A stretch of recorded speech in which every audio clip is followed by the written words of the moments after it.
Hey everyone, I'm here, Mike Sylvia with New Bedford Guide. We're here with Yaniv Dinur. He's the conductor for this Saturday at 7:30 at the Z. You probably saw the video we did in American in Russia. It's this Saturday, January 21st at 7:30. So, Yaniv, you're not from New Bedford, obviously. What's your impressions of the city?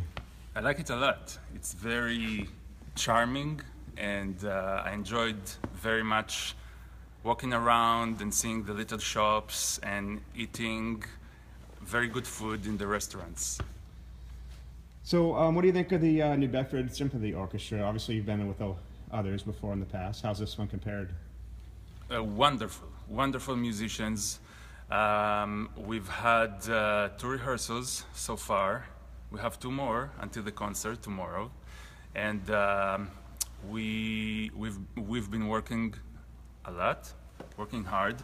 The challenge, of course, in this orchestra is because they are not playing together every week on a regular basis.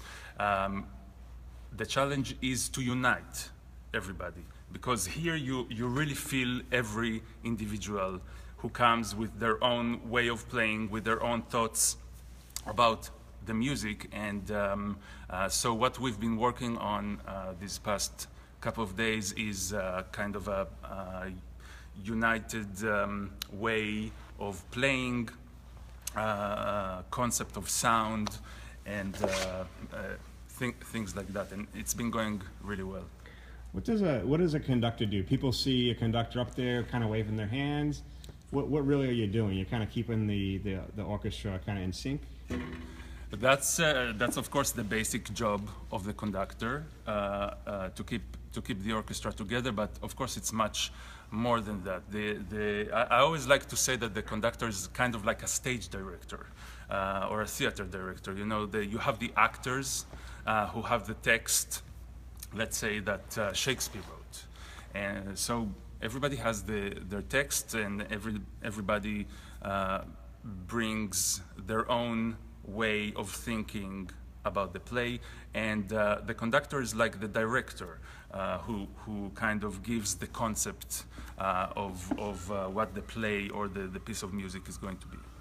So the New Bedford Orchestra, they do a lot of stuff in local community and schools. What have you heard about that you've seen what they do? Yeah, so yesterday I went to see a class that Terry gave, and I was blown away. I heard a lot about it, so I was really looking forward to seeing it, because I do also I'm very passionate about music education, and I do a lot of it where I live now in Milwaukee with the Milwaukee Symphony Orchestra, and so I was really looking forward to seeing it, and it was just incredible.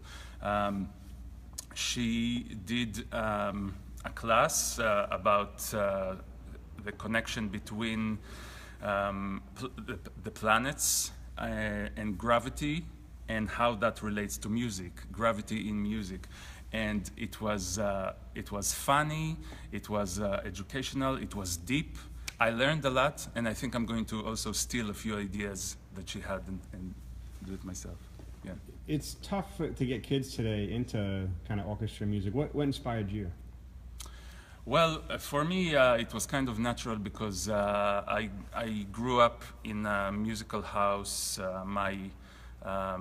My mom studied musicology, and my aunt is a piano teacher.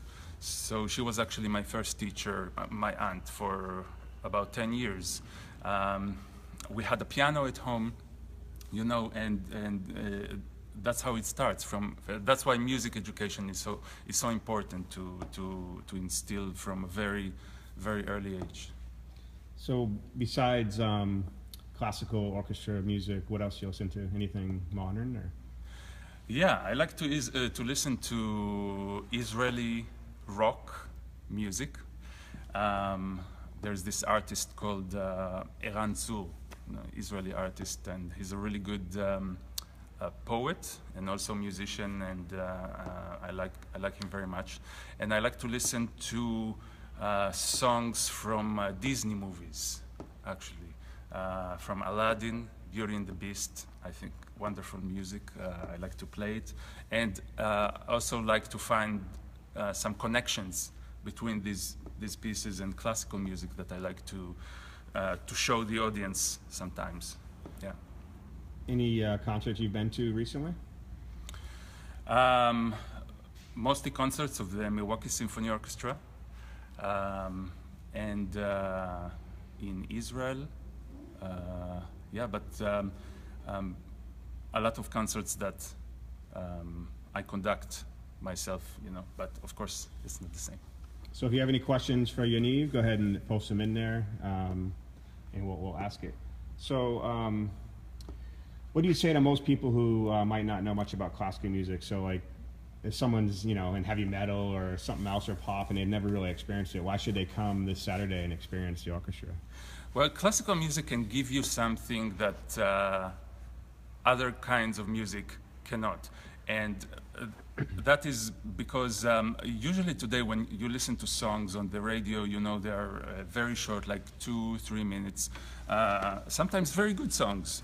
And but the thing is that classical music, because it's longer, and that might be one of the reasons that some people are afraid of it, because it's usually longer. But because it's longer, it has the ability to take you on a journey that a song of a 2-minute or 3-minute long cannot. And if you really give yourself to it, it can be an experience that can really change your life. And I'm talking from experience, and I know how listening to classical music changed my life, and I saw how it affected other people.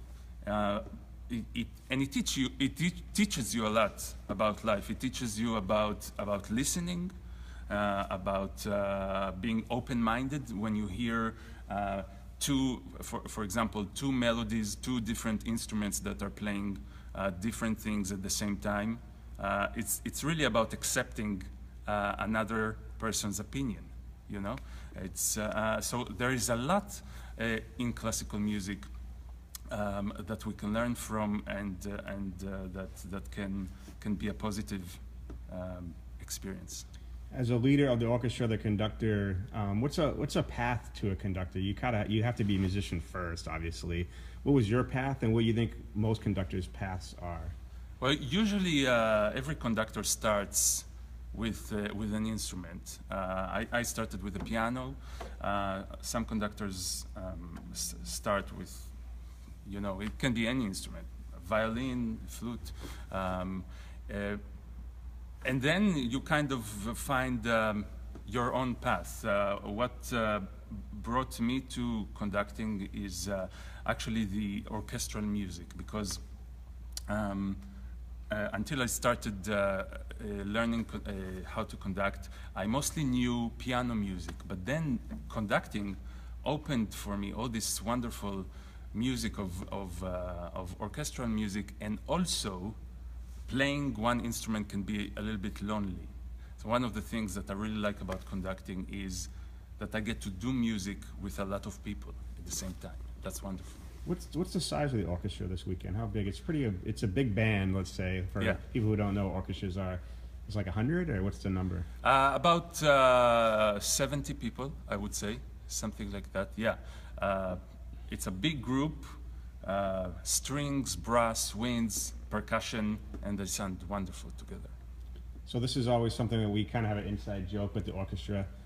Like, so the triangleist, the guy does the triangle. Yeah. So is it as easy as people think? They just hit a triangle, or is it a little bit more? Exactly, not really, right? You know, you have to try, try for yourself. Yeah. No, I mean, it's an art. It's an art, and composers demand sometimes to play very, very soft, or very loud, very fast and very soft, which is very difficult.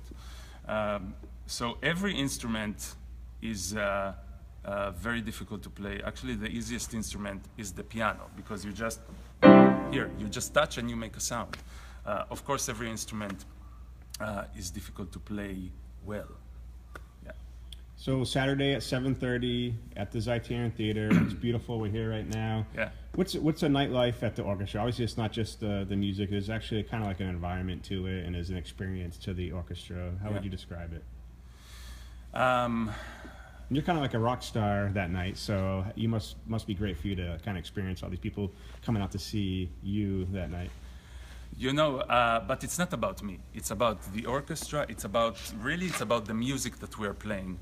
And one of the pieces that we are going to play is what I played for you at the beginning of this interview, Tchaikovsky Symphony No. 4, which is a very, very dramatic and beautiful piece.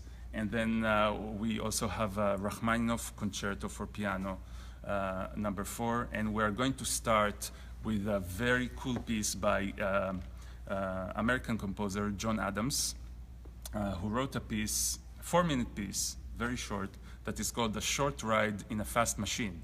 And it's kind of a combination of techno music and classical music. So it's very cool. You don't want to miss it. So in America and Russia, has that been around for a while, or is it kind of something new? The name, you mean the name of this concert? You know, I named it like that because it's kind of a take on American in Paris. And the program is a mix of American music, John Adams, and Russian music by Tchaikovsky and Rachmaninoff. But Rachmaninoff, a great Russian composer, actually came to America and he composed this piece that we're going to play tomorrow night, in America. And he was very influenced by American music, by jazz, Gershwin, Duke Ellington. So it's very interesting. This is this combination. So how long have you been in New Bedford preparing for this? I came here 2 days ago. Yeah. What kind of food have you tried? Anything different? You know, I tried the quahog. Yeah, quahog. Quahog. I Like said a it stuffed right. Clam, right? Yeah, very tasty. Very tasty. Reminded me of the turkey stuffing a little bit, just with fish.